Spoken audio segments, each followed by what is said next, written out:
Bismillahirrahmanirrahim. Assalamualaikum warahmatullahi wabarakatuh. Hai anak-anak, apa kabar? Semoga semua dalam kondisi sehat walafiat dan siap menerima pelajaran baru. Kali ini kita akan belajar materi formulir. Yuk diikuti materinya.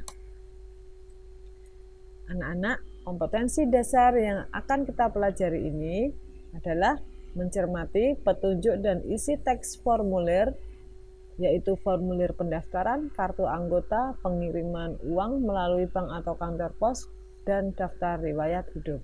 Kemudian KD 4.5 mengisi teks formulir. Berarti nanti setelah belajar ini diharapkan kalian sudah bisa memahami tentang formulir dan bisa mengisi formulir tersebut. Berikutnya, apa arti kata formulir? Formulir adalah lembar isian yang berisi informasi tentang data diri dan hal lain sesuai dengan fungsi formulir tersebut. Jadi, isian dalam formulir itu bisa bermacam-macam sesuai dengan jenis formulirnya. Itu ya. Berikutnya, tujuan pengisian formulir adalah menyampaikan informasi atau data untuk keperluan tertentu, misalnya untuk pendaftaran, pengiriman atau penarikan uang, pengisian daftar riwayat hidup, dan lain-lain. Contoh formulir itu formulir pendaftaran. Kemudian yang kedua, daftar riwayat hidup atau kurikulum vitae. 3. Formulir pengiriman atau penarikan uang. Berikutnya, formulir pengiriman barang, wesel pos atau kartu pos. Nah, ini contoh formulir pendaftaran. Yang satunya formulir daftar riwayat hidup. Diperhatikan isiannya apa saja. Di situ ada identitas diri, kemudian ada riwayat pendidikan, dan riwayat pengalaman bekerja. Nah, daftar riwayat hidup ini biasanya diperlukan untuk mencari pekerjaan atau mendaftar pada lowongan pekerjaan di suatu instansi.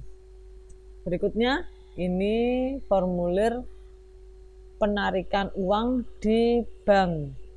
Jadi nanti kalau mau mengambil uang yang mempunyai rekening di Bank BNI dengan slip ini, kemudian kalau mau menabung ada slip yang lainnya. Berikutnya ini contoh formulir wesel pos. Wesel pos itu apa?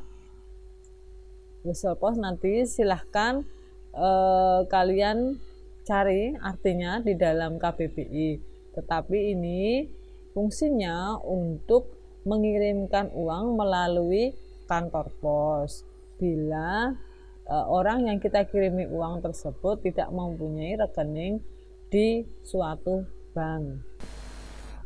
Berikutnya ini contoh kartu pos. Kartu pos itu biasanya ada bagian yang kosong di sebaliknya, kemudian ini di yang bagian depan ada bagian untuk menuliskan nama dan alamat yang dituju, kemudian di sebelahnya nama dan alamat pengirim. Tetapi ada juga bagian kartu pos yang sebaliknya itu berupa gambar, karena untuk misalnya kita pergi ke suatu daerah, kemudian kita sedang berwisata, kemudian ingin mengabarkan ke seseorang bahwa kita berada di daerah tersebut. Nah, itu biasanya ada gambar-gambar tertentu yang menunjukkan tempat wisata tersebut. Berikutnya, isian dalam formulir biasanya data diri, misalnya nama lengkap, tempat dan tanggal lahir, alamat, nomor telepon, nama orang tua, kemudian agama, pekerjaan, hobi, daftar pendidikan, dan lain sebagainya. Ingat ya, sesuai dengan jenis formulirnya, jadi bisa bermacam-macam. Petunjuk pengisian formulir. Yang pertama tentang pengisian nama. Nama itu ditulis diawali dengan huruf kapital. Huruf kapital dipakai sebagai huruf pertama unsur nama. Contoh, nama Yayan Rika Hadari. Ini ada 3 potong nama ya. Nah, masing-masing potong tersebut itu diawali dengan huruf kapital. Perhatikan yang Bu Yayan beri warna merah. Kemudian bila nama itu disingkat, nah setelah singkatan huruf tersebut diikuti dengan tanda titik. Kemudian bagaimana aturannya bila nama tersebut diikuti dengan nama gelar? Nama diri seseorang dibubuhi tanda koma, baru diikuti singkatan gelarnya. Untuk panduan singkatan gelar sudah Bu Yayan berikan materinya di Rubeko maupun di lembar pengayaan, yaitu di jamu suplemen. Kalian sudah mempunyai kan yang ini? Bentar. Ini sudah ada ya, kalian sudah mempunyai. Kemudian bagaimana aturan yang lain? Misalnya pengisian tempat dan tanggal lahir. Ada unsur tempat, biasanya ditulis kota, kemudian diikuti dengan tanda koma, baru tanggal. Misalnya 19 September 2008. Ingat, nama kota dan nama bulan diawali dengan huruf kapital. Kemudian bagaimana jika nama bulannya itu diganti dengan angka? Kalau ditulis dengan angka, maka antar huruf diberi tanda hubung. Perhatikan tanda baca yang berwarna merah. Bagaimana penulisan yang salah yang sering kita lihat? Contohnya Yogyakarta 19 garis miring 9 garis miring 2020 misalnya. Itu salah. Penggunaan garis miringnya itu adalah contoh yang salah, seharusnya adalah tanda hubung.